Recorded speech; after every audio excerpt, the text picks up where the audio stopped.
20 ലക്ഷം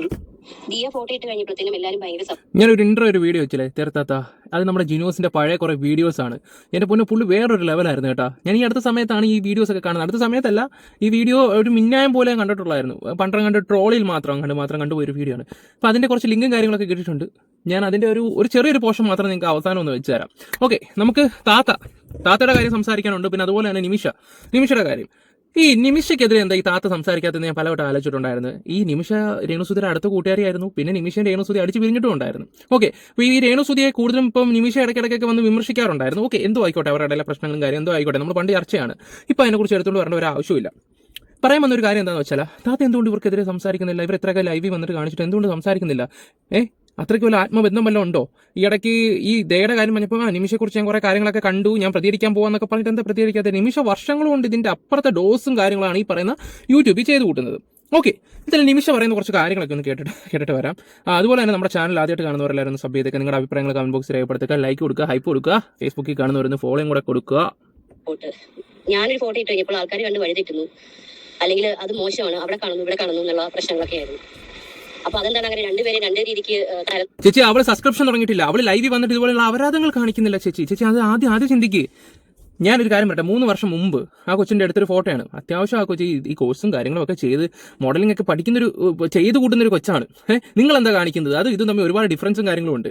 കുറെ ആൾക്കാർ വന്ന് പറയുന്നുണ്ട് നിമിഷ പറഞ്ഞ് ശരിയല്ലേ എന്നുള്ള രീതിയിലാണ്. ആ കൊച്ച് എവിടെയെങ്കിലും ലൈവ് വന്ന് നിങ്ങൾ കണ്ടോ? സബ്സ്ക്രിപ്ഷൻ എടുക്കുന്ന കണ്ടോ? പിന്നെ സബ്സ്ക്രിപ്ഷൻ എടുക്കുക എന്ന് പറയുന്ന അത്ര വലിയ, ഞാൻ പറയുന്ന ഒരു കാര്യം, സബ്സ്ക്രിപ്ഷൻ എന്ന് പറയുന്ന സംഭവം എന്ന് വെച്ചാൽ നമ്മൾ അതിനകത്ത് കൊടുക്കുന്ന കോണ്ടന്റ് പോലെ ഇരിക്കും.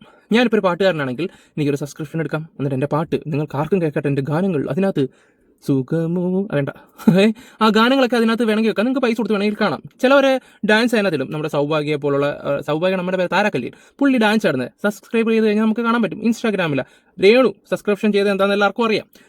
അതാ ഓക്കെ, അതൊക്കെ ഓരോരുത്തർ എടുക്കുന്ന പോലെ ഇരിക്കും. അല്ലാതെ സബ്സ്ക്രിപ്ഷൻ എടുത്തെന്ന് പറഞ്ഞാൽ വലിയ സംഭവമൊന്നുമല്ല, അത് ഓരോ വ്യക്തികൾ എടുക്കുന്ന പോലെ ഇരിക്കും, അതിനകത്ത് കാണിക്കുന്ന പോലെ എടുക്കും. ഓക്കെ, ഇവിടെ എന്തായാലും ചേച്ചിയുടെ ലൈവും കാര്യങ്ങളൊക്കെ അത്യാവശ്യം ഭയങ്കര വൈറലായിരുന്നു ഈ ചേച്ചിയുടെ. പക്ഷേ ഈ ചേച്ചിയെക്കുറിച്ച് ആരും മോശമായിട്ടൊന്നും പറയുന്നില്ല. എന്തുകൊണ്ട് എനിക്കൊരു പിടുത്തം കിട്ടത്തില്ല. താത്ത, നിങ്ങൾ സ്ത്രീകൾക്ക് വേണ്ടി പോരാടുന്നേയും ഒരു ഇതാണെങ്കിലാ നിങ്ങൾ ഇവരുടെ എടുക്കണം ആദ്യം. ഇവരുടെ എടുക്ക്.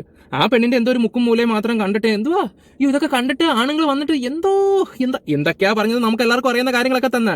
അതിന്റെ 10 ഇരട്ടി സാധനങ്ങളാണ് ഈ നിമിഷ പോലുള്ളവരൊക്കെ എടുക്കുകയൊക്കെ ചെയ്യുന്നത്. പിന്നെ നിമിഷ ചേച്ചി ഒരു കാര്യം ഞാൻ പറയാം, നിമിഷ ചേച്ചി വീട് ചെയ്യുമ്പോൾ എന്നെ വിമർശിച്ചോളൂ, എന്റെ കുട്ടികളെ മാത്രം പറയരുതെന്ന് ചേച്ചി പറഞ്ഞു.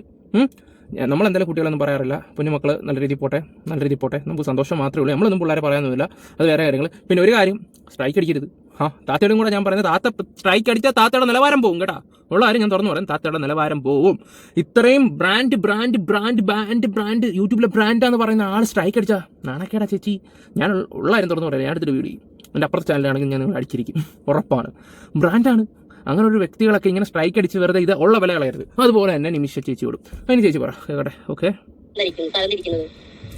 ഇപ്പൊ ഞാൻ സാധാരണക്കാരായതുകൊണ്ടായിരിക്കും, അവർക്ക് വലിയ ആളുകളാണല്ലേ, അതുകൊണ്ടായിരിക്കും അവരൊക്കെ സപ്പോർട്ട് ചെയ്യുന്ന എല്ലാവരും. എന്ത് സാധാരണ, എന്ത് വലുത് ചേച്ചി അത് തുറന്നു പറ. നമുക്കെല്ലാം ഒരുപോലെ ഉള്ളു ചേച്ചി. നിങ്ങളുടെ കഴിഞ്ഞ ദിവസം നിങ്ങളുടെ വീഡിയോ ഞാൻ കണ്ടു, എനിക്ക് എന്തൊരു സന്തോഷം എന്നറിയോ? എന്തുവാ, ചാരിറ്റി ചെയ്യുന്ന വീഡിയോ, നല്ല കാര്യം. പിന്നെ ഒരു കാര്യം വന്നിട്ട് പറയരുത്, പണ്ട് രേണു പറഞ്ഞൊരു കാര്യമാണ്, എൻ്റെ സബ്സ്ക്രിപ്ഷനിൽ പൈസ കിട്ടിക്കഴിഞ്ഞാൽ ഞാൻ ചാരിറ്റി ചെയ്യും, പാവങ്ങൾക്ക് എന്തെങ്കിലുമൊക്കെ ചെയ്യുന്നത്. എനിക്ക് അതുപോലുള്ള നന്മമരമൊന്നും യോജിപ്പില്ല. ഞാൻ രേണുവിനെ സപ്പോർട്ട് ചെയ്ത് സംസാരിക്കുന്ന ഒരു വ്യക്തിയാണ്. ഞാൻ ജസ്റ്റ് ആ കാര്യം ഒന്ന് പറഞ്ഞു പോയെന്നേ ഉള്ളൂ. ചേച്ചി ഇപ്പോൾ വന്നിട്ട് ഞാൻ ഈ സബ്സ്ക്രിപ്ഷനും കാര്യങ്ങളൊക്കെ തുടങ്ങുന്നത് ഞാനിതൊക്കെ കാണിച്ചത് പാവങ്ങൾക്ക് വേണ്ടിയാണ്. അത് മോശം കേട്ടോ, രണ്ടും കൂടെ വേണ്ട. I don't like. നമ്മളൊക്കെ സാധാരണക്കാരാണല്ലോ, അപ്പൊ അവർക്ക് അത് പ്രൊഫഷൻ ആണ്, അവരുടെ മോഡലിംഗ് ആണെന്ന് പറഞ്ഞിട്ട് ആൾക്കാർ പറയുന്നു. അപ്പൊ എനിക്ക് എന്റെ പ്രൊഫഷൻ എനിക്ക് നോക്കണ്ടേ, ഞാൻ ചെയ്യുന്ന എന്റെ പ്രൊഫഷൻ. ഇതാണ് ചേച്ചിയുടെ പ്രൊഫഷൻ എന്തെങ്കിലും ആട്ടെ. മതി ഇത്രയൊക്കെ ചാടിയെന്ന് മതി. അതിനൊരു വീഡിയോ ഉണ്ടല്ലോ.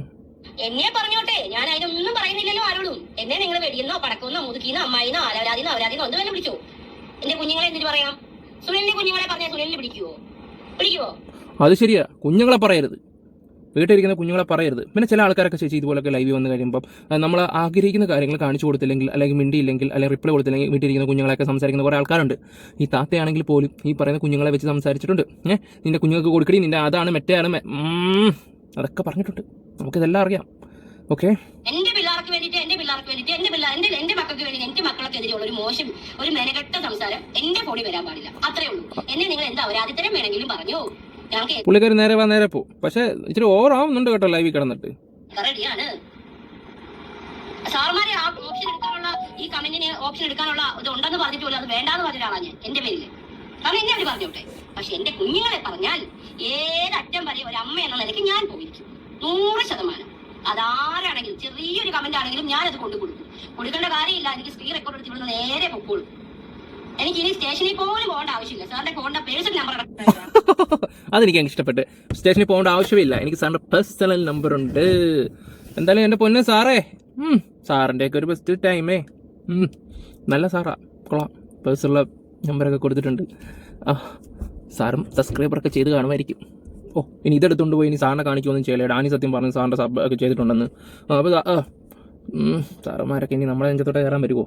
പ്രളയം ഉണ്ടായപ്പോ ഇവരവിടെ നിന്ന് മാറ്റിയിട്ട് ഇവിടെ പുതിയ സ്ഥലം കണ്ടെത്തി കൊടുത്തതാ. അന്ന് കൊടുത്തതാ. ഇപ്പൊ വീടുകൾ പണിത് ചിലർക്ക് ഷെഡില്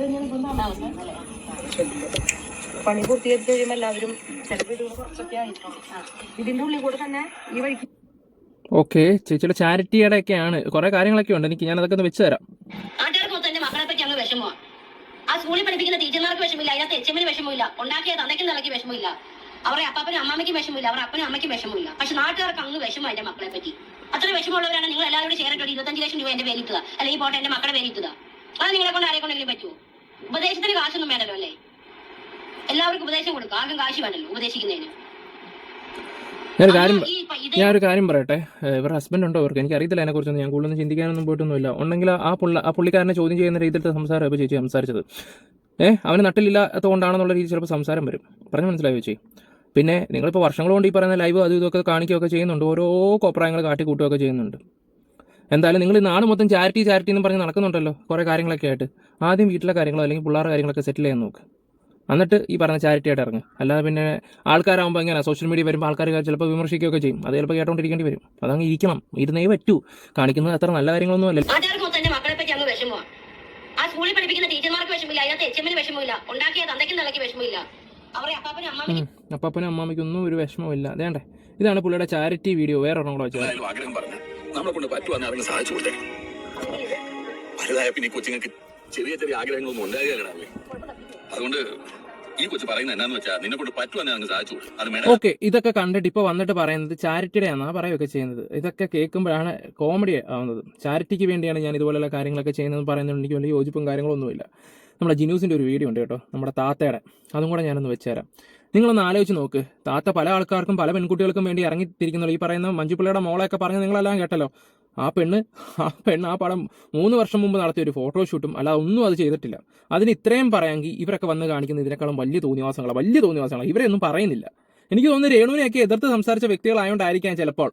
ഓക്കെ, പണ്ട് ജിനൂസ് താത്തയിട്ട് കൊട്ടിയൊരു വീഡിയോ ഉണ്ട്. ഇതിന്റെ ഫുൾ വെർഷൻ വേണമെങ്കിൽ നിങ്ങൾ കമന്റ് ബോക്സിൽ ഇട്ടാൽ മതി, ഞാൻ അതുമായിട്ട് വരാം.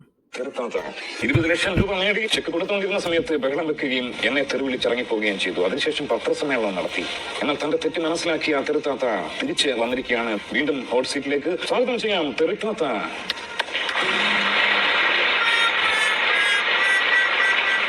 തെരുത്താത്ത, എന്താണ് യഥാർത്ഥത്തിൽ സംഭവിച്ചത്? എന്താണ് ഇറങ്ങിപ്പോകാനുണ്ടായ കാരണം? ഒരു കോടി രൂപയുടെ ചോദ്യമാണ്. സംശയമുണ്ടെങ്കിൽ ഉറപ്പായും ലൈഫ് ലൈൻ എടുക്കാം. 2 ലൈഫ് ലൈൻ ബാക്കിയുണ്ട്. എന്നാ പിന്നെ ലൈഫ് ലൈൻ എടുക്കാം സാർ.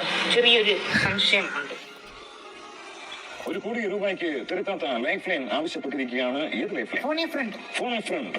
ആരൊക്കെയാണ് ഫോൺ എ ഫ്രണ്ടിൽ കൊടുത്തിരിക്കുന്നത്? വെടിക്കാരൻ Raghu from Kottayam, president Leela from Kottayam and boss Malayali from Australia. ഇതിൽ ആരോട് ചോദിച്ചാലാകാം തെരുത്താത്തയ്ക്ക് ഈ ഒരു ചോദ്യത്തിന് ശരിയായ ഉത്തരം നൽകാൻ കഴിയുക? Boss Malayali. Please connect boss Malayali from Australia.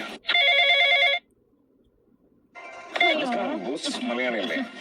ഞാൻ ടൂറിസ്റ്റ് ഗ്രൂപ്പിയാണ്. നിങ്ങൾക്കുമാകാം കോട്ടീശ്വരൻ. നമസ്കാരം സാർ, ഞാൻ സാറിന്റെ ആരാധികയാണ്. സിംഗപ്പൂരിൽ വെച്ച് ഞാൻ സാറിനെ ഫ്ലൈറ്റിൽ കണ്ടിരുന്നു. എന്റെ പൊന്നെ, 2-3 വർഷം മുമ്പ് ഇങ്ങനെ കുറെ ഓളം ഉണ്ടാക്കി വെച്ചിട്ടുണ്ടായിരുന്നു. ഞാൻ ആ സമയത്തൊന്നും ഇല്ലായിരുന്നു കേട്ടോ. ഞാനത് അതിന്റെ വെർഷൻ ഒരു വീഡിയോ ആയിട്ടാക്കി അങ്ങോട്ട് വരാം. നിങ്ങൾക്ക് താല്പര്യം ഉണ്ടെങ്കിൽ അത് കമന്റ് ഇടാം കേട്ടോ. എന്തായാലും താത്തയുടെ സ്റ്റാൻഡും ത്രിബിളും എല്ലാ സ്റ്റാൻഡും എല്ലാവർക്കും മനസ്സിലായിട്ടുണ്ടായിരുന്നു. പിന്നെ സപ്പോർട്ട് ചെയ്യുന്ന ഒറ്റ കാര്യത്തിലുള്ള രേണുവിന്റെ വിഷയത്തിൽ അത് ഏത് രീതിയിലാണ് എന്താണ് സംഭവം എന്നൊക്കെ എനിക്ക് നല്ല രീതിയിൽ അറിയാം.